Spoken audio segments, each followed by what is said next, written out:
ఈరోజు పత్రికా సమావేశానికి విచ్చేసినటువంటి పత్రికా సోదరులకు, ఎలక్ట్రానిక్ మీడియాకు, మా తోటి కాంగ్రెస్ పార్టీ నాయకులకు, అధ్యక్షులకు, ఎస్సీసీఎల్, బీసీసీఎల్, మైనార్టీ సెల్ వివిధ నాయకులందరికీ ప్రత్యేకంగా నమస్కారం. ఈరోజు అసలు వాస్తవికంగా మేము పార్టీ పరంగా ప్రెస్ మీట్ పెట్టొద్దు అనుకున్నాం. ఎమ్మెల్యే అంటే ఏంది? రాజ్యాంగం ద్వారా డాక్టర్ బిఆర్ అంబేద్కర్ రాసిన రాజ్యాంగం ద్వారా ఎన్నుకోబడిన, ప్రజల చేత ఎన్నుకోబడిన ఆ యొక్క వ్యక్తి వచ్చి అన్యాయాలు జరిగినాయని బాలనగర్ మండలంలోని చెరువు కట్టపై కూర్చొని ఎక్కడ అన్యాయం జరిగిందని ఎలక్షన్లో మాటిచ్చిండు. కాబట్టి మాట ఇస్తే మడమ తిప్పని నాయకుడు కాబట్టి ఎక్కడ ఏమన్యాయం జరిగిందని చూడడానికి వస్తే మీకు అంత భయం ఎందుకు? సరే, ఈరోజు ఒకటి మేము ప్రశ్నిస్తూ ఉన్నాం. టీఆర్ఎస్ పార్టీ తరఫున మీరు రాలే, వాస్తవం అది. ఎవరైతే భూ దొంగలు ఉన్నారో ఆ భూ దొంగలు మాత్రమే ప్రతి మండలంలో ప్రత్యక్షమవుతారు. మీరు ఒక సిండికేట్గా ఏర్పడ్డారు. ఏ మండలంలో ఎన్ని అక్రమాలు చేసినా మా తన చిట్టా కూడా ఉంది. వాళ్ళు మాత్రమే ఇక్కడ ప్రత్యక్షమయ్యారు. వాళ్ళు బాలనగర్లో ఉంటారు, రాజపూర్లో ఉంటారు, నవపేటలో ఉంటారు, జడ్చర్లో ఉంటారు, అన్నిట్లో ఉంటారు వాళ్ళు. కానీ టీఆర్ఎస్ పార్టీ అంటే మండల అధ్యక్షుడు ఉండేది ఉండే, ఎమ్మెల్యే గారు, గౌరవ ఎమ్మెల్యే, మాజీ ఎమ్మెల్యే గారు ఉండేది ఉండే. కానీ వాళ్ళు ఎవరు లేరు. ఎందుకు లేరు? వీళ్ళ గురించి తెలుసు కాబట్టి మేము చీకొట్టినరు. చీకొట్టి మా ప్రెస్ మీట్లో మేము పాల్గొనము, మీరు చేసిన దౌర్జన్యాలను వాళ్ళే మిమ్మల్ని అన్నారు కదా అన్నట్లు మేము భావిస్తున్నాం. నిన్న కూడా మేము ఈరోజు ప్రెస్ మీట్ పార్టీ పరంగా పెట్టకుంటే ఏమన్నారు? మీరు కాంగ్రెస్ పార్టీకి ఫండ్ ఇస్తే మేము ఫండ్ ఇస్తాము, అడుక్కోండి అన్నట్లు మాట్లాడుతున్నారు. ఎవరు? ఒక అతను. మీలాక మీ పూర్వీకుల ఎవరైతే ఉన్నారో మీ పూర్వీకులు, మీ సొంత కుటుంబములు హత్యా రాజకీయాలు చేసి పైకి రాలే మా నాయకుడు. ఎవరైతే మీ భూముల గురించి పాత కాలంలో చిట్టా విప్పుతారో, నాకు 53 సంవత్సరాలు, నీ వయసు ఎంత, నీ అనుభవం ఎంత, డబ్బు ఉండొచ్చు, కొనొచ్చు, మదం ఉండొచ్చు, కానీ నీ అనుభవం తక్కువ.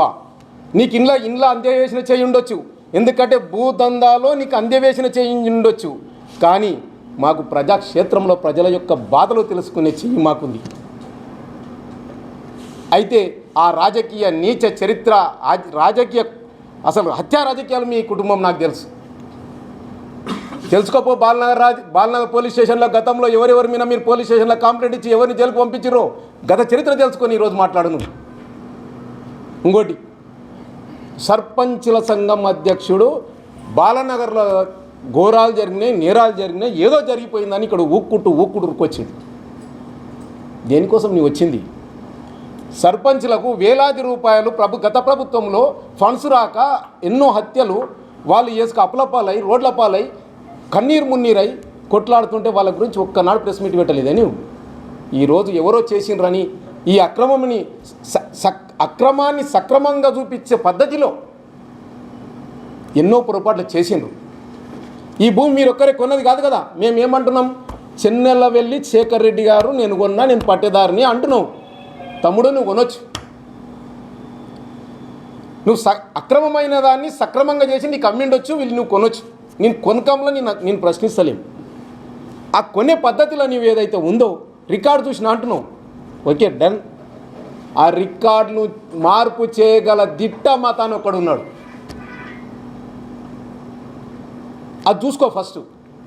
నీకన్నా ముందు, ఇంతకుముందు ఎవరు కొన్నారో ఒకసారి మా గురువుగారే, ఇంతకుముందు రాజకీయ గురువుగారు ఇక్కడ ఆ పొలాన్ని డీల్ చేసిన అతనే. మీలో ఒక సిండికేట్ అతను చనిపోయిన ఆయన హైకోర్టులో కేసు వేసి హైకోర్టులో ఏం లొసుకు పెట్టి ఆ లొసుకుని తెచ్చి కలెక్టర్ గారితో పెట్టి అక్రమైన భూమిని సక్రమంగా చేసిండో మాకు తెలుసు. మీ దాంట్లో ఒక పార్ట్నర్ ఇప్పుడు పార్టీలో కలిసింది కదా, మీ లొసుకులు మాకు తెలియదా? ఎట్లా చేసిరో, ఏం చేసిరో ఆ భూమిని, అవన్నీ తెలుసు. ఇంకోటి, ఎప్పుడు అడిగినా ఫండ్ ఇస్తా అంటావు. నువ్వు ఎవడైతే మా గతంలో మా నాయకునికి మీ నాన్నగారు కానీ ఇంకెవరు కానీ అలా డబ్బులు ఇపో, ముందు మాకు పండించే బదులు అప్పు తీసుకున్న డబ్బులు నేను సక్రమం అనుకుంటాం.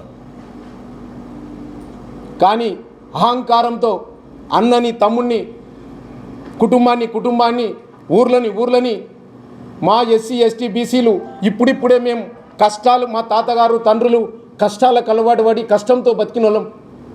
దాని తర్వాత మెల్లమెల్లగా రియల్ ఎస్టేట్ రాజకీయ రంగప్రవేశం చేసింది. ఆ రియల్ ఎస్టేట్ చేసే క్రమంలో కొన్ని అక్కడక్కడ డబ్బులు సంపాదించడానికి మేము కూడా తిరిగినాం. దానికి మాకు ఎరగా మేము ఒక రాయల్ జీవితానికి అలవాటు పడ్డాం. దాన్ని ఎరగా చూపించి 2 లక్షలు 3 లక్షలు ఇచ్చి కార్లు కొనిచ్చి ఏదో ఫోటో పెడుతున్నావు. అయ్యా నీవు ఎలక్షన్లో అఫిడవిట్లో ఉన్నదానికి నీవు కట్టుబడతావా అని నేను అడుగుతున్నా. మా ఊరు ఎంపీటీసీగా ఎలక్షన్లో నీవు అఫిడవిట్ ఇచ్చినావు కదా, సాక్ష్యాధారాలతో నిరూపిస్తా. ఎప్పుడు నిరూపిస్తా ఇంకా లాస్ట్లో చెప్తా నీకు అది. దాంట్లో నువ్వేం అఫిడవిట్ ఇచ్చినావు, నీవెంత ఆస్తులు ఉన్నాయి, ఎన్ని నీకు ఆస్తులు ఉన్నాయి.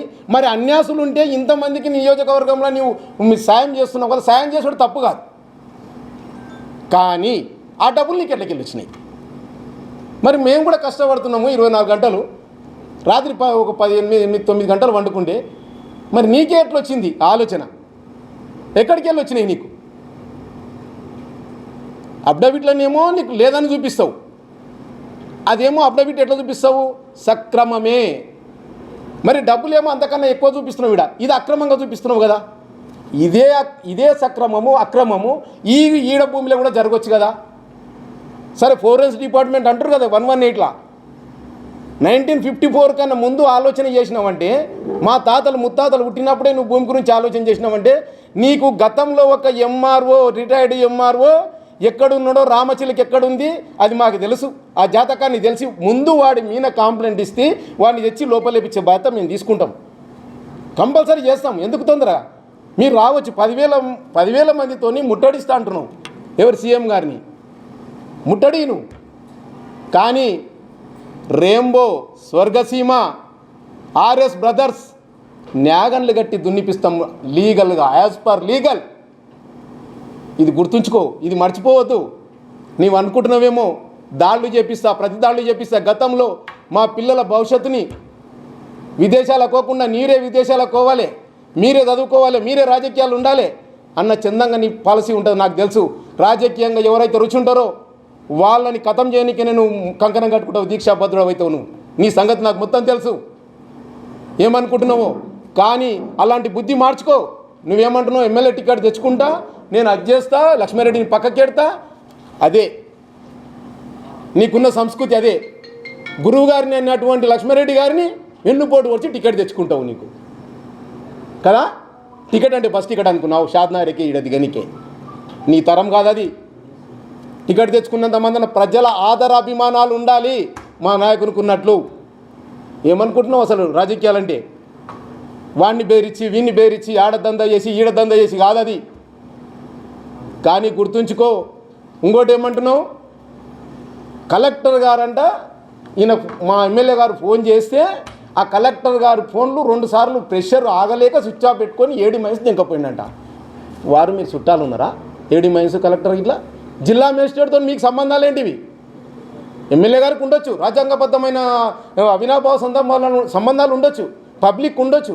కానీ మా ఎమ్మెల్యే గారి ఫోను అంటే ఫోన్ ట్యాపింగ్లో నీది కూడా ఒక భాగమే అనిపిస్తుంది, అనుమానిస్తున్నాం మేము ఇక్కడ నుంచి. ఎందుకంటే మీ నాయకుడు గతంలో ఇప్పుడు హీరోలని సినిమా హీరోలని అవన్నీ నడుస్తుంది కదా, ఇప్పుడు త్వరలోనే అక్కడ పోతారు కదా.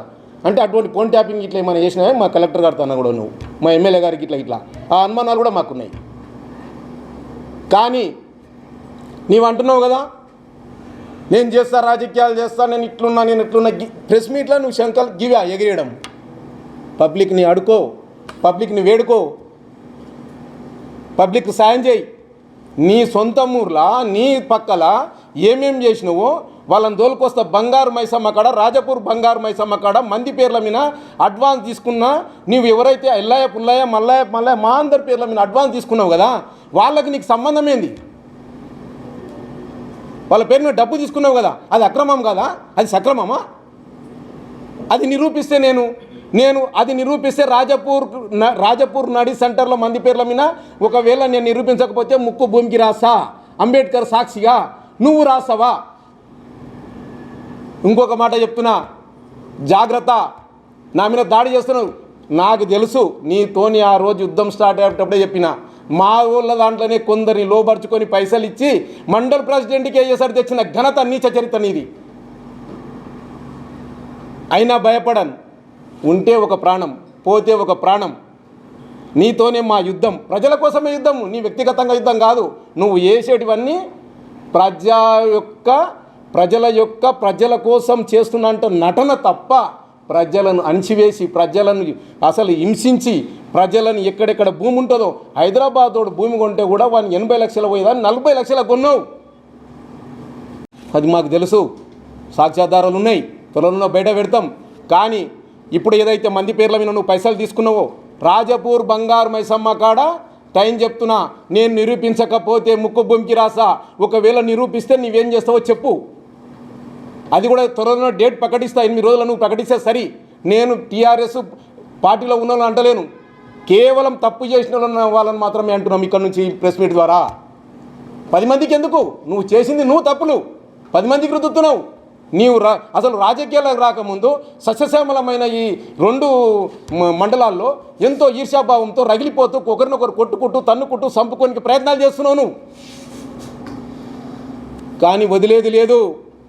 తప్పు ఎవరు చేసినా అంబేద్కర్ గారు రచించిన రాజ్యాంగం ప్రకారమే, అందులో ఉన్న సెక్షన్ల ప్రకారమే త్వరలోనే ఇంకో పనే ఉండదు. నువ్వు తీపి మండల ప్రెసిడెంట్ తీపియనికి కంకణం కట్టుకున్నావుగా, తీపి. నీకున్న పని అది, నాకున్న పని మా ఎమ్మెల్యే గారిని పట్టుకొని, మా అన్నలను పట్టుకొని వాళ్ళందరినీ ఏకం చేసి రైతులతోని నువ్వు సీఎం దగ్గర పోతావేమో పో, మేము కాదంటలేము. మా సీఎం గారు ప్రజాపాలన కోసం, ప్రజల కోసమే పనిచేస్తాడు. మేము ఇక్కడ ఉంటాం మీ దగ్గర. స్వర్గసీమ, ర్యాంబో, ఆర్ఎస్ బ్రదర్స్ ఉన్నారు కదా, వీళ్ళు 600 ఎకరాలు.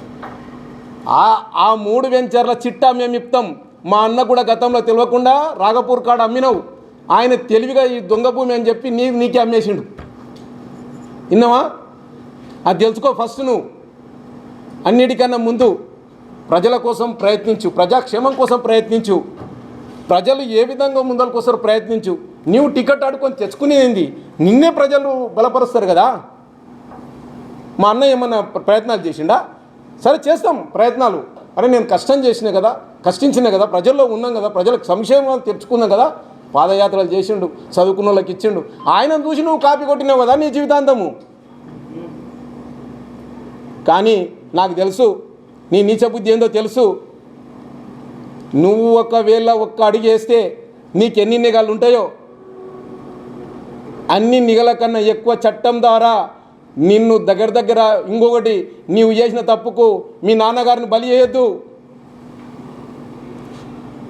ఆయుధం దగ్గరలోనే ఉంది, ఆ ఆయుధాన్ని వాడుకుంటే మీ ఇష్టం ఇక ఆ తప్పు చేస్తే.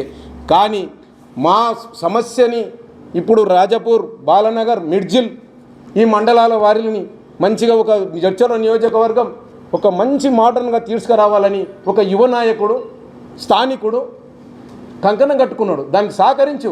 ఒకవేళ సహకరించకపోతే, ఒకవేళ నువ్వు సహకరించలేదు, దూరం ఉండు. రాజకీయాలకు సేవా దృక్పథంతో చేసుకో. కానీ నాకు టికెట్ రావాలి. ఇంకో సవాల్ కూడా విసురుతున్నా. నీకు దమ్ము ధైర్యం ఉంటే ఇదే పార్టీలో ఉంటాని మాట మాకు టీఆర్ఎస్లో కొనసాగుతాని. రేపే నువ్వు కండువ మారితే నేను నా కులం మారినట్లే, నువ్వు కూడా నీ కులం మారినట్లేనా? దాన్ని అదే పరిగణిస్తా. ఇది మాట లెక్క పెట్టుకో. ఇది జై కాంగ్రెస్.